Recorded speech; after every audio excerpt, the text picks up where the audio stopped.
Welcome back, everyone, to the Art of Game Mastery's Finding Path stream. Generally, this stream is primarily focused around game mastery in regards to Pathfinder 2e. Um, but this one's going to be a little special, I think. So was it last week or the week before? I'm just losing track of time. Last week. Last week we were at GenCon, Indy in Indianapolis, Indiana.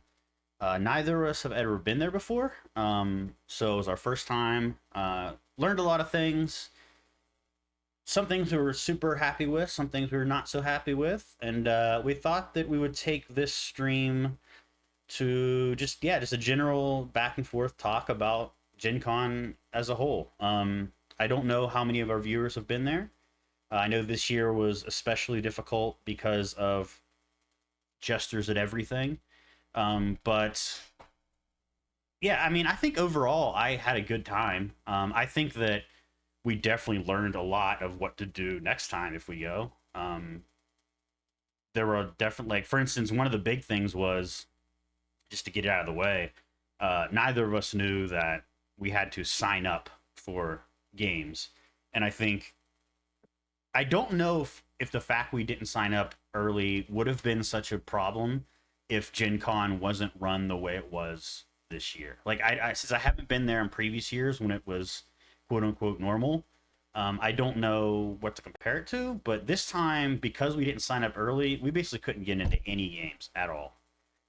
Pathfinder, I think, Jack, you did manage to sneak into a Shadowrun game, right? 6e. But like Pathfinder, Starfinder, D&D, even a lot of the smaller games, like what was the one with the card mechanics? Through the Breach. Through the Breach, yeah, that was one we really wanted to try out after talking to another con goer, but unfortunately they were also booked up. I think the only, so AOS, you said I dislike the part about big cons, hard to get into the going-ons. Yeah, is that so? I mean, I'm not a big con goer. I mean, being in the video game industry, the only cons I've really been to are like E3 and, things like that. So not really quite the same thing. So is this something normal in cons that we just weren't aware of, or? I mean, I could have gotten into some Magic the Gathering games, but I just didn't want to. I mean, it's been a long time since I played Magic, so. Yeah. But there were some openings for that. I just think, like, based on like the tables that we saw and the amount of games that were going on, there were so few Pathfinder games happening. I think Paizo not being at Gen Con was probably the biggest contributor. I think that, and also the whole kerfuffle right before Gen Con with Paizo probably didn't help their case either. Yeah, Kendra Savum said they limited games more than people this year. Okay, so it is different than normal. That's what I kind of expected, but I wasn't quite sure if that was the case or not, since I didn't compare it. But that definitely makes sense. I know when we were talking to the Through the Breach people that were running the tables there, they only had like a couple tables, and each table could only have like 4 people. And apparently, Gen Con was super strict this year, according to them.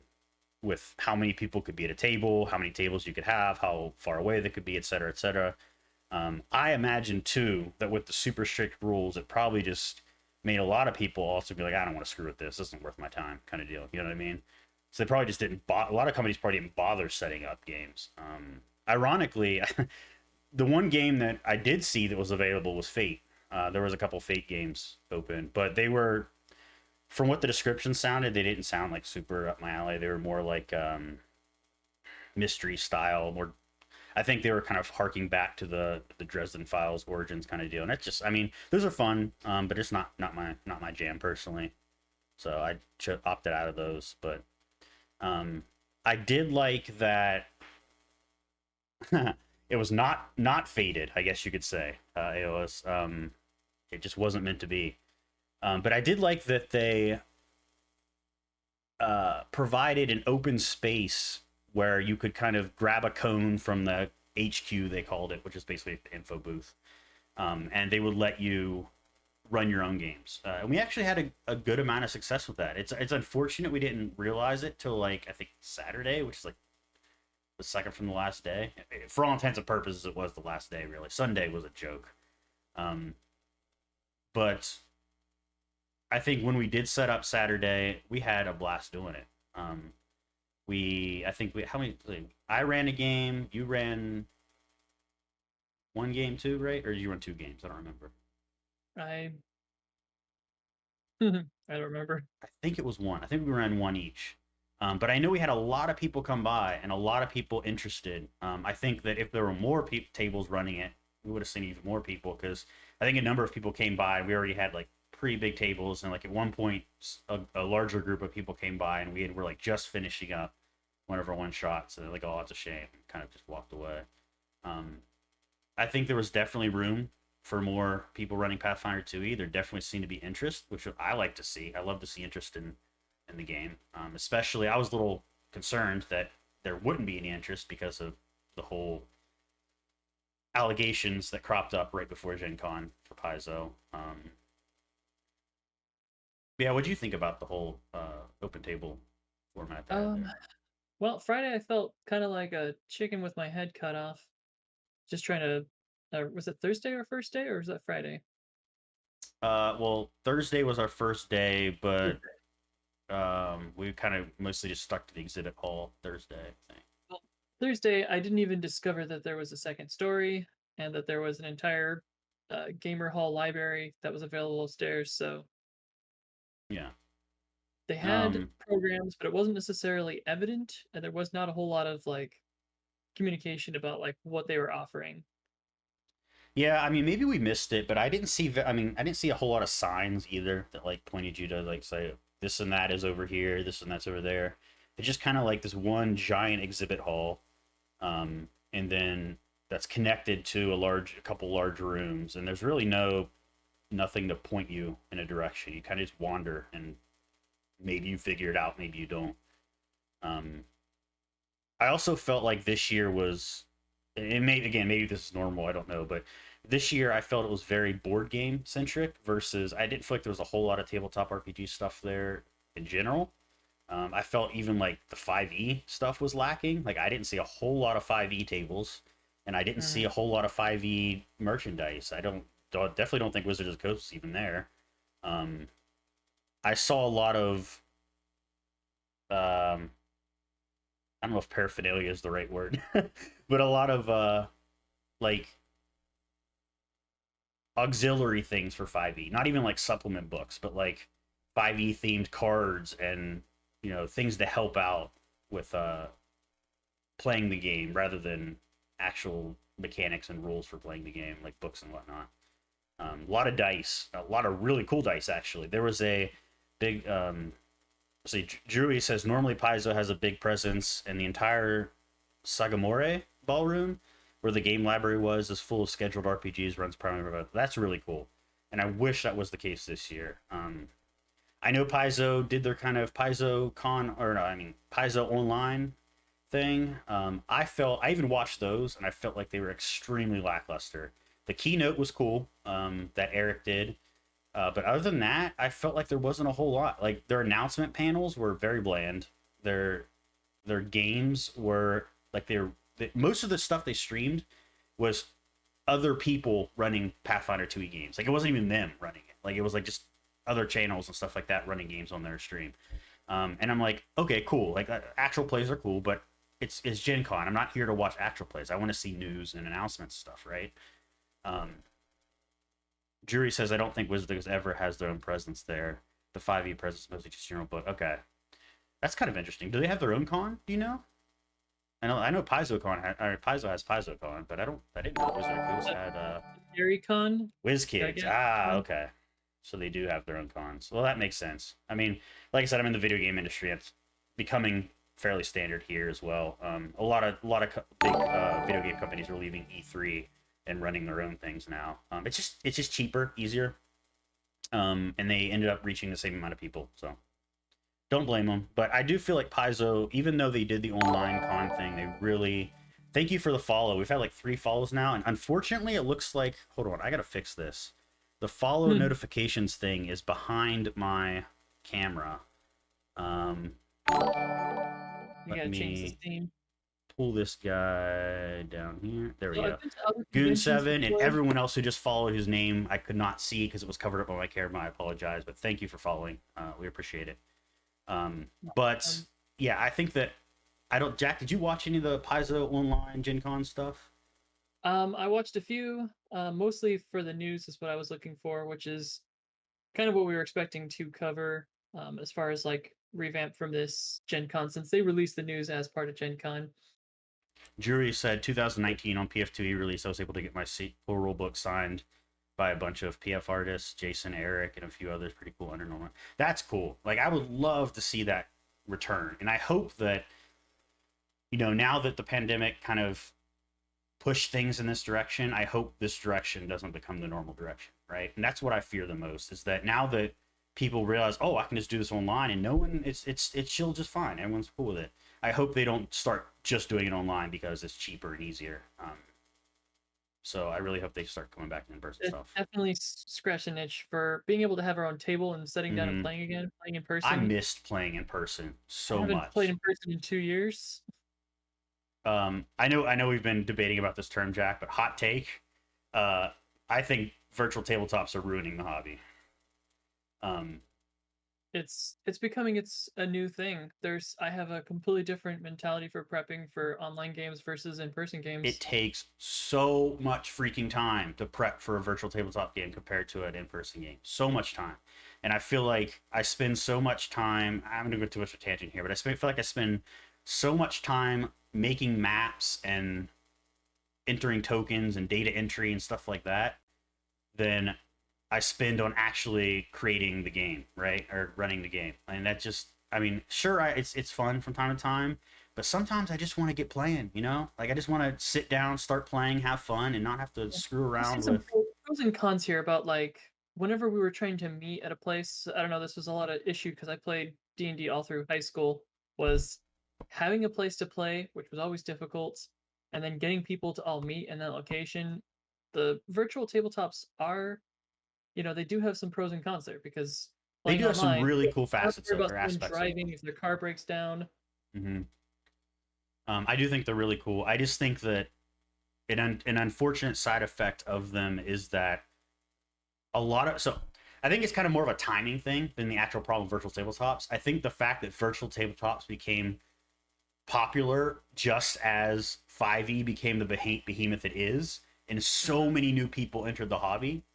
There's the expectations of somebody running a virtual tabletop game is just way higher than it should be, in my opinion. Like, so many people started playing D&D or tabletop RPGs or whatever in this era, right? And they don't even know what it's like to play in person. They've only played online, and they've only played. A lot of them have only played in these super fleshed out VTT games that have custom art and tokens and you know giant world maps and everything. And like that's awesome. Like it's really cool. But you know, I, I don't. When I'm playing a tabletop RPG, I'm not trying to play a video game. I'm trying to play a tabletop RPG. And I feel like when you have to create all those maps and tokens and everything, yeah, it's awesome. But I feel like it also ends up restricting the gameplay. Because if you don't have something prepped with maps and tokens and whatnot, you feel like, as a GM, at least I feel like I have to intervene a bit and steer them in a direction that I have this stuff, or they're going to be very disappointed because they enter a place. I had all these cool stuff mapped out, and then they enter a place I wasn't prepared for. Now they're like, "What the hell is this?" Um, There's definitely a lot more being able to manipulate things on the fly in person, yeah, especially when the map quality was you drawing something, and most of the other part of the quality was figurines. Minis. I was painting. I spent all my money on minis and paints. yeah. So Drury, it's different. Drury says I don't read anything that I can't find a repository of maps or whatnot where someone else has already done the work. Yeah, Totally fair I message. Yeah. totally think that's probably the right approach. Unfortunately for me, I love to homebrew, but the downside of that is I have to go out of my way and find. It'd be really cool service, like a drive-through RPG, but just for maps and tokens and whatnot. Like just let artists upload a bunch of stuff and let me easily search it. Drive-through RPG search is also kind of shit. No offense, drive-through RPG, but That's definitely a point you can improve on. But yeah, if there was like a website or social network that you could just share maps and stuff, and it's easily searchable, easily to find exactly what you want. It has the critical mass of artists that have produced a lot of really good content. That would be awesome. I wish I had the time to create something like that, I was but gonna say, if you see a need, fill a need. yeah, someone could do that with assets for 2 minutes. I had not heard of 2 minute tabletop. Is that a? 2 minute tabletop's pretty good. I've been to their site before. They showed me. Oh, that's Um, okay. That's basically what I want. Is it like searchable? And AOS said they literally just sell assets for you to cobble together. it's pretty affordable as well. Okay. Yeah, I mean that's cool. I think that as VTTs grow and more services and products like that are going to be more and more useful. I don't know if you guys have heard of Forgotten Adventures, but they make a lot of asset packs, and almost all of them are free, which are awesome. Um, and I use they also release Dungeon Draft integrations, so like you can load all the assets directly into Dungeon Draft in their file formats, and I use Dungeon Draft for creating my dungeon maps and also some of my town maps when I do create those. So that's been super helpful as well. If you are a patron, I think the base patron thing is like $5 a month or something, but you get even more access to even more assets, which is awesome. So that's been helpful, awesome, definitely helpful. But there's still all that prep time. It's like if I can't find the exact map I want, I have to make it. I feel like for dungeons specifically, it's difficult. What I really need to do, don't you forget about me. But um, lucky that's why we got to go to Gen Con. We got to sit down and run a game. You ran yeah, a pretty fun game. Did you want to talk about what kind of game you ran, John?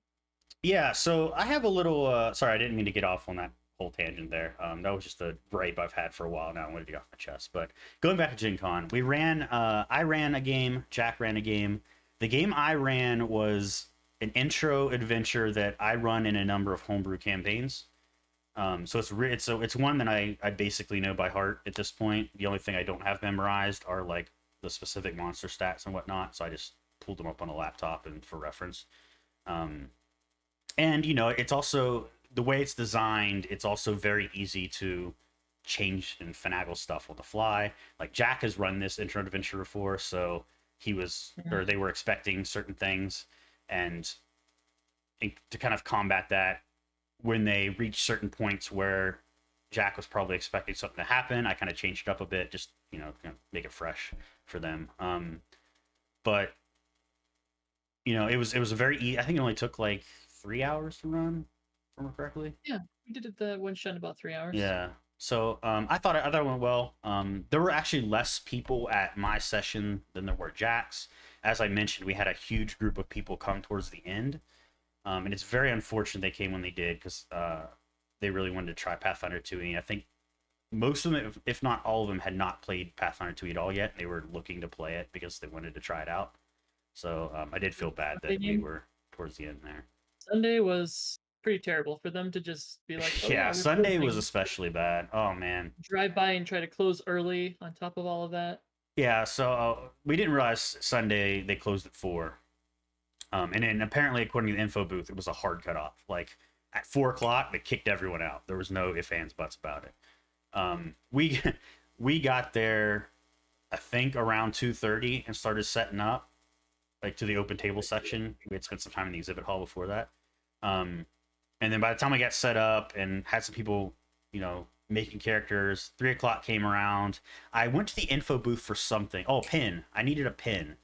And I went there and they're like, oh yeah, by the way, we're shutting down at 4. I'm like, oh, well, that sucks, because it's like 3:15 right now. I don't think we haven't even finished creating characters. I don't think we can manage to finish creating characters and run a one shot. In We had 45 just minutes. barely got all of the characters ready, and then they were like, okay, time to take the cones back. And they didn't even like. What gets me is they didn't even like make any preliminary announcements saying, "Hey, we're closing." It's just like they expect you to know, "Oh yeah, we're closing at 4." And I guess one telltale sign we should have picked up on is there's no Magic tournament going on, which there always was every other day. So maybe, but still, like I feel like 45 minutes till you're closing, there should be some kind of like announcement saying, "Hey, by the way, if you forgot or I don't would have know, we're shut down planned in my trip 45 minutes. way differently because Yeah. I was expecting to play all of Sunday and then fly back Monday. And if you're going from West Coast to East Coast, that's an entire day's worth of Yeah. travel. Well, And like my we're entire also going Sunday against the evening jet was stream just going from east to west, so that adds even more time to our travel. yep. Sucks. And just for Sunday, everything closed early. There's nothing to do. Like sit at your hotel. Yeah. I don't know. What'd you I'm think of really the glad that we city, didn't. Indianapolis? Have you been to Indianapolis before? I have once when I was younger. I had an aunt who lived in Indiana. I Um, had never been to Indiana before. It's one of the few states I've never been in, and I've definitely never been to Indianapolis. I thought it was neat. It that was an was old town. I felt yeah, like that had a really different feel to it. it I'm did. used It to was a very different feel than Indiana like being L.A. super or green. Seattle or New York or something like that. Um, but I was a little disappointed in the food options. I felt like they had nothing but breweries, and the Yep. breweries weren't even that good. Like their beer selections were pretty crap, to be frank. Um, like I don't know how you can make a brewery and then like most of the beers you sell are like Coors Light and Budweiser and Bud Light with maybe a couple things on. Like that just blew my mind. Like, are you even a brewery at that point, or are you just a shitty restaurant? I don't know. Yeah, the food left a lot to be desired. There was a sushi restaurant that was open from like 5 to 10 or something, but we could try. I only trusted the chains there. Like after we drove like 2 miles out, we got a Yeah, cab to go to a decent restaurant, and then even that place was kind of like it was just okay. I don't know. Those Brussels sprouts are probably the best Brussels sprouts I've had in a very long time. Those were very good Mm. Brussels sprouts. Um, but yeah, go back to the con thing.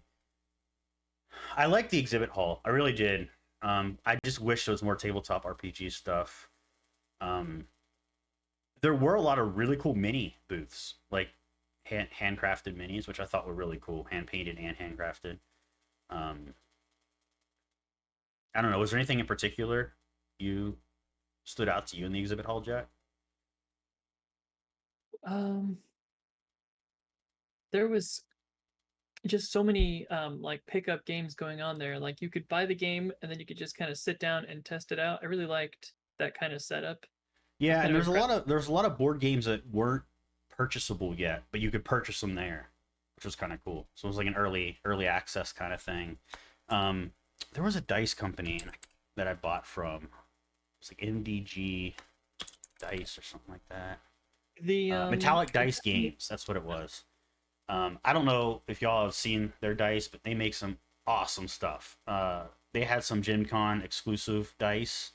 Um, and they had a couple sets actually. The one I picked up, it was a little pricey, but it was like a glass. They were glass dice basically, like solid glass dice, but they had like a prismatic effect to them. So like whenever light hits them, there's like it's like a rainbow color in the dice. It's really freaking cool.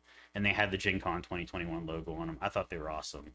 Um, the I don't remember the company's name, but they did a Kickstarter recently for their space dice, which I did kickstart. They were there and showcasing those dice. They looked really good. There was just some really cool dice companies, and I felt sorry for the dice companies that were there, who's like were just basically basic plastic dice that didn't have anything special. I'm like, you guys are kind of like being overshadowed by these companies who are making these really crazy, unique dice, and I don't know, it was interesting. Mhm. The dragon in you wanting to collect all of those I love it. dice. To go quick No, I clap. really liked the tabletop. There was what was that Japanese Monopoly that we sat down and played? It was called Iki. That was the only board game I got a chance to play, but I am 100% buying that game. It was so cool. It was like, yeah, I think Japanese Monopoly is a great analogy. It's like you're basically I think it's only 4 people can play it at a time, but basically each of you are like an artisan in like the Edo period of Japan, and your goal is to basically make enough money to win, right? But it's a lot of really unique mechanics that I've never seen in board games before. It was just very different and very fun. It did feel very complicated and complex, but I get the feeling that once you figure it out and really, play it a couple times, it probably is pretty easy. But that was definitely a really fun game. Um, so many magic cards as you'd expect. let's see what else was there. There was I wish I wrote down the guy's name ahead of time. I have his Instagram, but I don't have it ready to pull up. But he does resin sculptures of dragons and dragon heads and busts and just all kinds of really cool resin sculptures. And they're really pricey because they're like very, very, very high quality. They're like 4K They look like prints with taxidermy. really detailed painting and whatnot. Very solid feeling. And I'm building out a game room in my new house, and I was hitting him. I'm like, hey, like I really want some of this stuff. So I'm hoping I can like work with him and work out some kind of bulk deal or something. Because do you have? I think he's on the Art of Game Mastery Instagram. It's like Daniel something. Yeah, I'm looking them up right now. Um, yeah, we'll definitely put his tag in the YouTube VOD once we upload it because man, that stuff was awesome. Um, Other than that, yeah, I it was don't think a lot of paraphernalia companies. It wasn't even like a lot of game companies, which was really interesting to me. I was very surprised at that. I was expecting to see more like actual companies shilling their products. You know what I mean, or shilling their games, but that was not the case. And I what do don't you know. For think those of you who have been there, been to Gen Con before, pancake? is it normally the case where there's a lot more game companies showing their stuff, or is it usually pretty much merchandise and whatnot? So the shadow was for Lee Pancake. He was the sculptor with What the was it? resins. Pancake. What is last name Pancake? Remember? Oh yeah, that's right. We did find that funny. I don't know if it's his last name or his moniker, but it's an awesome name. Daniel Pancake, I think is his name. That's a epic name right there. It's Mhm. kind of like a short stack. So Gen Con might have been kind of a dud for our first one to go to, but that just means the next Gen Con we go to will can only be better, Yeah, you right? know, I mean, I was a little disappointed in the con, but I did have a lot of fun. That night we went out to that bar with the live music. I had a lot of fun. Not only because I hadn't drank like that in a long time, but also because we were able to meet a lot of cool people. The what did they call it? That little thing outside the conference center, the block party. They had a Gen Con block party where like a few like beer companies and soda companies and whatnot like came and like sold like Gen Con exclusive brews and whatnot. And that was really fun. We met a few really cool people there. John was I remember his name, just saving mine, but he was really cool. He actually was helping out at the MDG, the Metallic Dice Games booth, and he was he actually, I think his day job was like he worked in the cannabis industry in Michigan, so we were talking about all kinds of that stuff, and that was really interesting and enlightening. And then there was another guy whose name I cannot remember. I'm terrible with names, but he's the one who actually introduced us to into the breach or through the breach and got us really excited about that. Um, and we just were really just bullshitting with excuse my French, but with a bunch of random people there, and that to me is the most fun thing about any con I go to. Like at E3 it was the same thing. Like when I went to E3, like yeah, you could wait in line to see all the cool stuff. I never did do that. I just walked around the floor, met people, had fun, went out, drank with people and stuff. It was that's the fun So thing of cons for me, networking. Paizo did have a bunch of news from Gen Con. So They John, you want did. to get Like I into said, the the news? keynote Paizo did, or Eric did from Paizo, was really good. There was a lot of really cool stuff that came out of that. Not just for Pathfinder 2e, but also for Starfinder. They announced the new classes, Psychic and Thaumaturge. They announced several new adventure paths. They gave us an update on Kingmaker, which I am super excited for. Not really for the campaign itself, but for all of the additional rules that are inevitably going to come with that.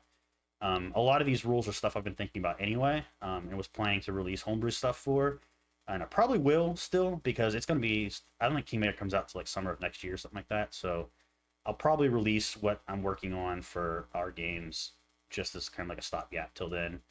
It'll be interesting to compare once they do release. But what else they released for Starfinder? They released a ton of stuff like So the new Junkomancer, which is yeah, new classes, new ancestries. I think it's what they call them races in Starfinder, but basically ancestries. they call them aliens. But Well, maybe that's what aliens they were the call type of race they were releasing. they use Alien for creatures, so Alien Yeah, is Alien Archives is like their monster manual. I think they still call But in the them. core rule book, they refer to the player ancestries as races, which is that's what they did in 3.5e, 3e, 2e, 1e, all that. It was always called race. It wasn't changed to ancestry until 2e, so understandable. Paizo like dropped a bomb. I mean, there's just so many new things to like release for the content. The player test Yeah. for the two new classes that got released the following Monday. I don't know Yep. if anybody had a chance to look at that, but we did post it in our Discord. Yeah, and we'll definitely be doing another stream on those classes. I'm playing a psychic in Jack's game right now, temporarily just to test it out. Jack is getting ready to play a thaumaturge in my game, so we're gonna test that one out too. Some of the YouTubers have done some. What is Kingmaker? Ayla says Kingmaker is a old campaign from Pathfinder 1e that is a sandbox campaign, unlike most of their adventure paths they release.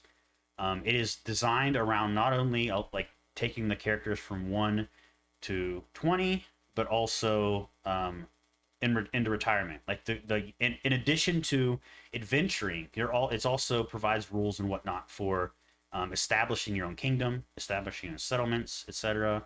And okay.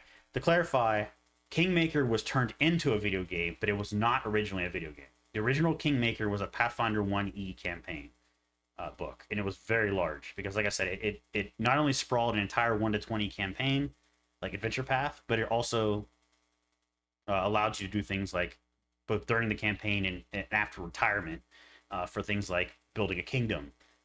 It had a lot of companion rules for like not just like animal companions and familiars and whatnot, but like humanoid companions, like you wouldn't see in video games today. Example. It had a lot of things, a lot of additional rules for crafting, like things you could do that weren't presented in the core rule book. So it's a very comprehensive and exhaustive campaign setting, and it's one of the most well-received campaign settings of any tabletop RPG of its time. And I'm a bit concerned that Paizo aren't doing it themselves, but they contracted a third-party studio to port it essentially to Pathfinder 2e, and they're adding their own flair to it as well for Pathfinder 2e. Like one of the things they mentioned was they were taking some of the companions from the video game adaptation that happened years ago and bringing those specific companions into the game as fully fleshed out companions. You're aware of the most recent Kingmaker game, right? Well, Kingmaker isn't super recent. The Wrath of the Righteous is the recent one, which is made by the same studio. Overarching, I guess you could say, like genre or plot. It's the type of game that they're pumping out. So their Kingmaker has a bunch of different, I guess you could say, titles, but it's the same. No, there's only one Kingmaker. There's the Kingmaker adventure campaign was the Kingmaker, and then a video game studio, Owl something, took that adventure path and made a video game for it. Was Kingmaker the video game in 2019? Was it that recent? I don't know. They've been releasing Kingmakers since like Xbox One. No, they haven't. At least not that I'm aware of. Kingmaker 1E was a single campaign, Pathfinder 1E campaign, and then there wasn't a video game adaptation in I guess 2019. They've been games in the Kingmaker like franchise. No, they haven't. The Kingmaker is not a franchise. It's a single game, one game. I don't think so. I'm looking this up now to confirm. But... okay, so. So in addition to that, there's also going to be Book of the Dead. Yes, which I'm super excited for. For those of you who aren't, so I just looked it up. There is only one Kingmaker game for Pathfinder, video game for Pathfinder, but it's been released several times apparently with like enhanced edition and bonus content and whatnot. But anyway, so for those of you who aren't aware, that we have in Pathfinder 2e, we have Bestiary 1, Bestiary 2, and Bestiary 3, right? The trifecta of bestiaries. And Paizo has come out and said that they are no longer going to be releasing. They've basically exhausted all of the generic monsters they want to release. So now they're going to keep releasing monster manuals, but they're going to be specific to types of monsters. So like this first one is all about undead. So you know your liches, your zombies, your skeletons, your wraiths, all that stuff. Like it's just going to be an entire book of undead, the Book of Dead, which I think is awesome. I think Gonna have additional rules for running your own necromancer. right, yeah, they're gonna have some extra stuff in there too for like player options, and I think they said they weren't gonna have classes, but they are gonna have archetypes. Is what I think they said, right? They said they weren't gonna have full classes in this one, but I think they said they were gonna have archetypes and versatile heritages. I think is what Eric said in his keynote. Don't quote me on that, but I think that's what he said. Which is cool. I love archetypes. I think archetypes is one of the best parts of Pathfinder 2e. And there's actually a Reddit post on the Pathfinder 2e subreddit recently where someone had made a remark about how Pathfinder 2e is incredibly easy to homebrew for, and how it felt like there were just so many building blocks that were so easily interconnected. Excuse me. And they said in the post that they felt like it was created by a software engineer because of the way it's created. And Mark Schaefer, I believe is his name, is a software engineer, and he was one of the designers on Pathfinder 2e. And he was actually awesome enough to come into that thread and give some background on his design philosophy and how it did take harkings from object-oriented programming and modular design in the design of Pathfinder 2e, which is completely obvious when you look at how it's set up, which I think is awesome. I think it's a brilliant approach. It's a everyone says 5e is super easy to homebrew for, and it is.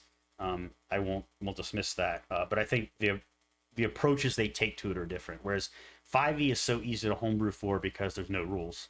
You just kind of do whatever the hell you want. And Pathfinder 2e has a lot of rules, but it's also very easy to homebrew for because of how modular and well thought out the structure of those rules are. So there's a sequel out now for beta testing. Yeah, the Wrath of. Okay, so Rapture the Righteous is not a sequel to Kingmaker. It is another Pathfinder game by the same studio, but it is not a sequel to the Kingmaker story, from what I understand. Rapture the Righteous is another adventure path by Paizo, which is also super well received. And I'm a little bummed that the video game has not received the greatest praise, I'll put it that way, due to several bugs and whatnot.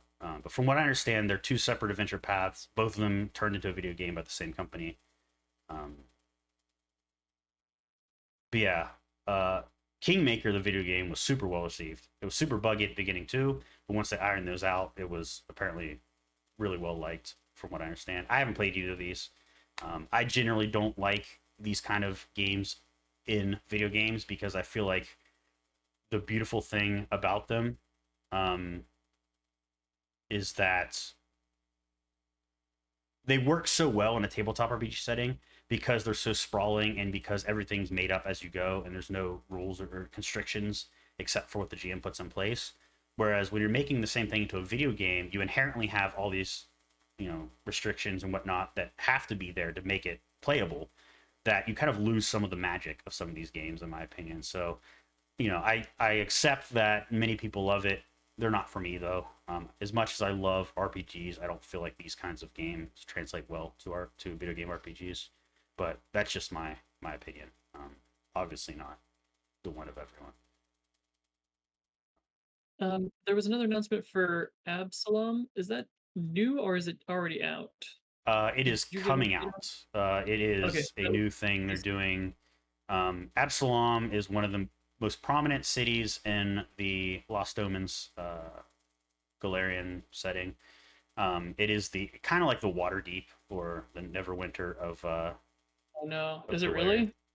That was like the most boring section of. No. It's not the adventure paths. Not like those adventure paths. I'm just saying like the city is that kind of deal where it's like when you think of Galarian, that's the city you think of. Whereas like you think of Forgotten Realms, Waterdeep is the city that comes to mind. It's like so it's the urban environment, urban dungeon. It's a massive city. I don't think the Absalom. I mean, the Absalom book is not an adventure path. So it's not like the Waterdeep adventure path in 5e. It is just a book explaining the city, like talking about all the Would you different say it's like districts and the Expanse, the Mangawi Expanse? kind Is of that what like it's gonna that. be like? Yeah. Yeah. It's one of their Setting Lost Omen books from what I understand. So it's more lore than it is like something to run, which I think is cool.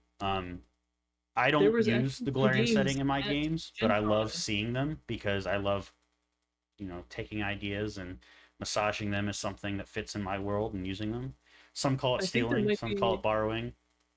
John, I think there might be some like small or short adventure path Oh, that is either there? goes with it. Okay. I'm only guessing this off of because there were games for getting into this that they were all booked up when we looked at the Pathfinder games.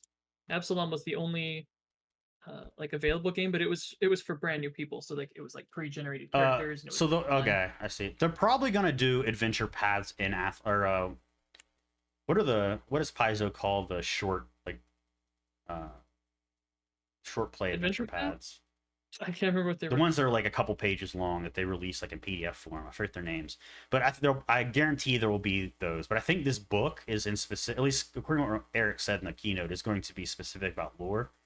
Um, but I have no doubt they'll release adventure paths around it. They did the same thing with Milwaukee Expanse. They did the same thing with oh, what was the one they released before that? The Phoenix Tournament. Uh, though the Phoenix Tournament actually came out before the book that setting is in. I forget the name of that region in Galarian, but I it's think like the far eastern region. there's also is this new or out? I can't remember. They said the Shrinks of 1,000. Is that one out? I don't remember that one, so I can't say for sure. Shrinks of 1,000 is supposed to be the adventure path that goes with the however you say the Magawi Expanse. That might be out already then, but I don't know. Um, I don't follow the adventure paths super closely because I don't play them. But We should. we should. I actually I really want to incorporate the Ruby Phoenix tournament, whatever, in Shifting Sands, but it's actually a fairly high level tournament, so I'm just waiting for you guys to get there. I think it's like level 10 or 9 or 11 or somewhere around there where it starts off. But it sounds like a really fun adventure path to run. So I will probably, um, plop that out and put it, massage it a There's little bit and put it in Shifting Sand somewhere for you guys because it there's sounds really going to fun. be 6 of them What, the Ruby Phoenix? for the Strength of Thousands. There's going to be 6 like little Yeah, I short think those are paper the I think those are the ones where I was talking about. They're like these little mini adventures that packets. are like multi. They release them in like set parts. You know what I mean? It's like each one's like a few pages of content, and then Tianxia, yeah, or Tianxia, however it's pronounced. That's the far eastern region of Galarian, and I remember Eric mentioning in the keynote, kind of in passing, that they are going to be doing a setting book on that soon, which I'm super excited for because I love far eastern settings, and I feel like they're not represented enough in tabletop RPGs today. So, So they dropped a ton of news on yeah, us to like what Paizo is going to be releasing. So there's not going to be an end to and a stuff lot to of it's cover. coming out like in October, and When do you get your next issue of I think October 3rd. Actually, my stuff is already shipped, so I should have the PDFs already. But I think the actual like physical copy comes out in stores on like the 10th of October of both the gun or Guns and Gears, I think is what it's called, and the Lost one of the Lost Owen books that I also got comes out in October as well. And I can't remember which one it is. But yeah, this is the first. So I've been subscribed to Paizo for a while, just for the Lost Omens and the core rule books, and this is the first time I've gotten a shipment with 2 books at the same time. Like the rate they're putting out content is just absolutely insane.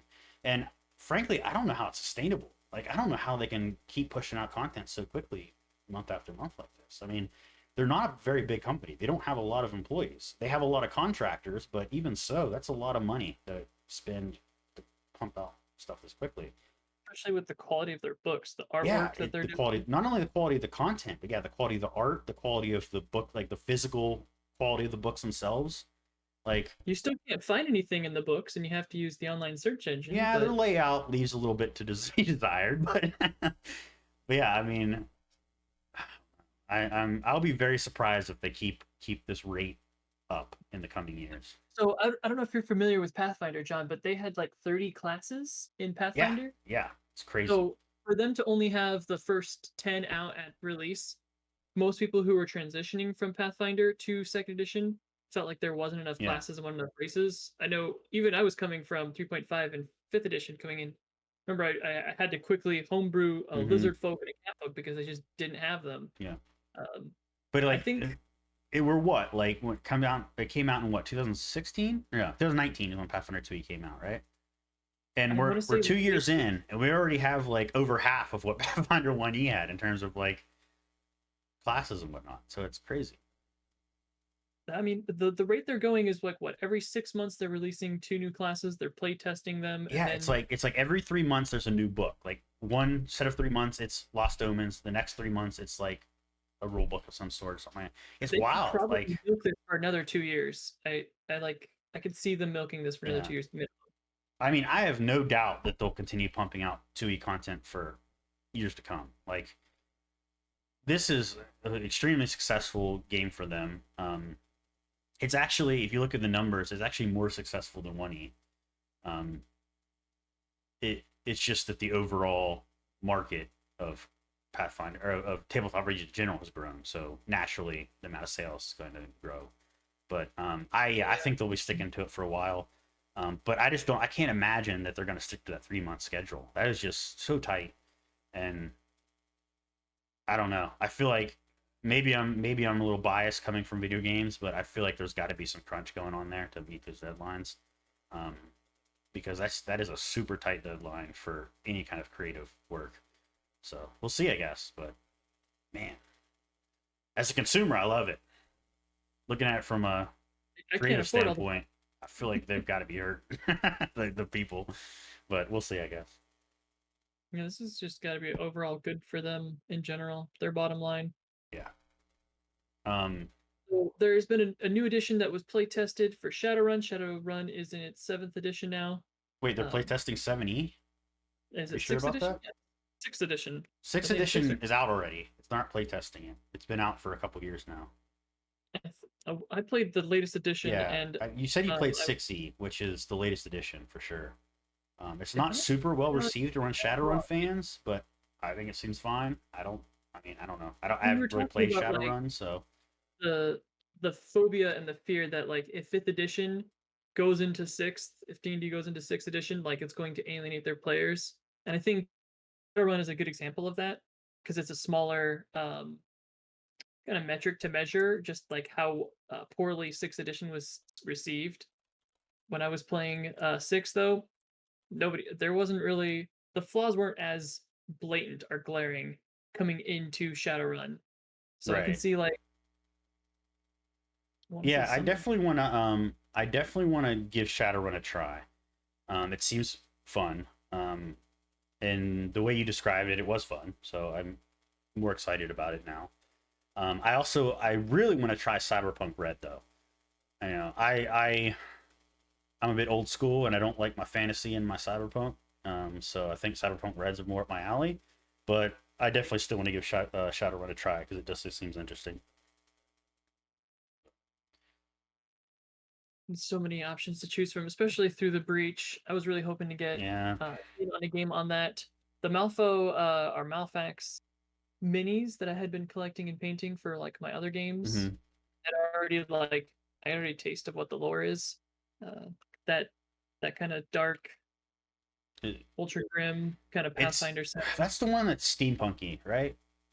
There's a quite a bit of steampunk. They've got the goblins have whiskey barrel golems, and the Yes, love archers it. have little like mechanical spiders like doomers. Yeah.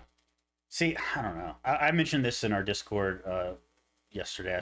Steampunks and skypunk are such like underutilized genres. I feel like in tabletop RPGs and video games. I feel like they just aren't explored enough, and I think they're so neat. And I would love to see more of them. We've kind of been playing with with some Skypunk oriented Pathfinder 2e stuff we're thinking about throwing out. Still in the design phase there, nothing really concrete, but um, yeah, I mean, I think airship combat, things like that is something that's still kind of lacking in the rules department in Pathfinder 2e. So I think it'd be fun thing to release. Any other games in particular looking at caught your fancy? Well, going away from Gen Con a bit, we have some homebrew stuff. I had a teaser a bit on the Discord from the Twitter after talking to the artist. So Okay, we so will that be that art you posted was the context was that it's for the thing you're releasing, right? It is definitely a Okay. teaser, yep. I saw the No art and it's really context. cool art, but I don't know what it's for. But I see, I get you. That's yeah, if that's coming, I mean, I don't know what you're releasing, so if that's coming, sounds really cool because that art was awesome. John and I have been trying to just go back and forth. We're finding illustrators. So if you guys are watching, we're always looking for new illustrators. I'm Yep. trying to get on a good like pay schedule with some of these guys to get them to, monthly submissions basically, Yeah. so we can get up there and start getting more stuff released at a time. Yeah, I'm something we really want to push out more homebrew content on the website, and I think we have a few ideas in that regards. Classes we really want to do. I would love to do a full dancer class, but classes are the thing in Pathfinder 2e that take the most time to create and balance and test. So I think before we go down that road, we're probably going to get more smaller things out, like archetypes, relics, um, like options for like things like rogue and cleric and stuff like that. Rogue has the racket, cleric has the, I don't remember what they call it, the Discipline, like cloistered discipline or clerics in what the domain Pathway. or whatever it is. Um, so those kind of things that are kind of more small and concise and more easy to construct, uh, balance and test. Those will probably be our first efforts there. And then eventually, I would love to get into class creation and whatnot. And It's a lot of I, time, I Pathfinder think the 2e. monsters were well received, so I want to keep making more Monsters monsters. is another great one. Probably need to I'm shoot also for I've hinted at it in the Discord, but I'm also working on some companion rules for Pathfinder 2e, humanoid companion rules. Um, so yeah, I'm anxious to get those out. Very interested to see what Kingmaker's companion rules look like in comparison to mine. So that'll be interesting. But what else we got going? Um, we continue to forget to mention this. We are on Spotify now. This Finding Path stream is on Spotify. Audio only, of course. But the audio quality actually on Spotify far exceeds both Twitch and YouTube, even with the same file. So I don't know what kind of enhancements they do there, but I was really impressed with that audio quality coming out of Spotify. So if you ever want to listen to this on the go and don't have time to tune in on Twitch or watch a 1 hour video on YouTube, you have a commute or something like that, definitely check us out there. Trying to get more streams there so we can get some better analytics and whatnot. Uh, but yeah, if you're watching that, doing the kind of the closing thoughts here, but if you're watching this on YouTube after it's uploaded, definitely, you know, hit the like button, subscribe button, um, hit the bell if you want to be notified. All this stuff helps us get the algorithm in our direction and really gets us shown to other people, and gets our messages out there and whatnot. So we really appreciate that. The sub and view count has been steadily growing, so that's really good. We're happy to see that. Same with Instagram and Twitter. Things are growing. So hopefully we can start getting some more non-stream content out. Like Jack and I have been discussing, like going back to the GM Basics series that I started with, and also some other um, series that we're planning on working on. One of them, Jack was thinking of doing a world building and lore oriented stream of Elder Scrolls Online to just kind of discuss the world building and quest building there in context of a game master perspective, which I think would be a really cool idea. You Um, should be uploading that pretty soon. yeah, we do have the first episode of that. I have a lot of video editing and uploading work to catch up on since coming from Gen Con. We also have a lot of footage from Gen Con that I want to try to throw together a kind of just a time lapse video of it, Compilation. yeah, compilation of it. If you guys So are look out for interested, that as well. when we do post the Elder Paths, we'll be covering dungeon design and bosses in that one. So if you're looking for Well, some, yeah, I mean, the Elder Pass is the Elder Scrolls thing. We're still discussing what's going to be in there. I don't know if dungeons and bosses will be involved because it doesn't really fit the mission of game mastery, which is what this channel is so about. for game mastery, when you're making new bosses, you're making the mechanics for the fights. Some of that That's game fair, mastery yeah. can kind of come into play. Yeah, we're still figuring all that out. We really want to get some pre-recorded content up. It's we have this weekly stream, which is awesome. But it's once a week. We feel like we get more content out there more often. Get people going better. Especially be So able to stream on YouTube instead of Twitch. yeah, our audience is primarily on YouTube, so we were kind of playing with the idea of switching this stream to YouTube. Unfortunately, like pretty much everything else YouTube offers, feature wise, it's locked behind that 1,000 sub um, barrier. So we got a bit of a ways till we can get there. Our next goal is 100 subs. If we can get to 100 subs, we can get the specific channel name, so it's not just like a random channel ID in the link. So that hopefully will help with sharing and whatnot. So that's our current goal. After that, the next big goal is 1,000. If we get to 1,000, that would be amazing. That's where monetization hits in. That's where you can start doing things like posting text things in your channel and polls and whatnot. You can stream, like we mentioned. You can. There's all kinds of stuff you can do at 1,000 subs. That YouTube has for whatever. Oh, shorts. shorts is the other one you can do at 1,000 on YouTube. I don't know why they lock all this behind 1,000 subs. It doesn't make any sense to me, and I think it's detrimental. But it is what it is. So we just gotta hop on that train and try to get there as soon as we can. So the more you guys sub, the more you guys watch, the more you guys view. That really helps us get there sooner. So definitely also something we haven't really brought up is we're talking about releasing our homebrew stuff and doing all these videos. Definitely, if you guys have anything in particular you want to see in regards to homebrew content, videos, whatever, definitely let us know. We'll try to start incorporating that and get that out there. If there's any homebrew stuff you want to see and you want to try playing out in Shifting Sands or any of our other games, let us know. We're happy to work with you there as well. Things like archetypes and relics and things like that. If you have a cool idea for one that doesn't exist, happy to work with you on that. Maybe release it on the website and whatnot. And also you can play it out, play it in our games to test it out, see if you like it or not. So yeah, Shifting Sands is our West Marches style game that we're running and via Discord and Foundry. We'll have the link in the video description. We should probably put the link for that in the Twitch description as well, Jack. I don't think we have it in there right now. We have Art of Game Master Discord. We'd love you guys to join as well. We keep it separate because not everyone who wants to join, listen to our content, wants to necessarily play in our games. So we have them separate Discords, just kind of make it easier on those people. But yeah, do you have anything else to say for closing thoughts, chat? Next week, we are what are we covering, John? I don't know. All right, we will update the calendar with what we're covering next week. Thanks for watching. Yeah, have a good one. Happy gaming.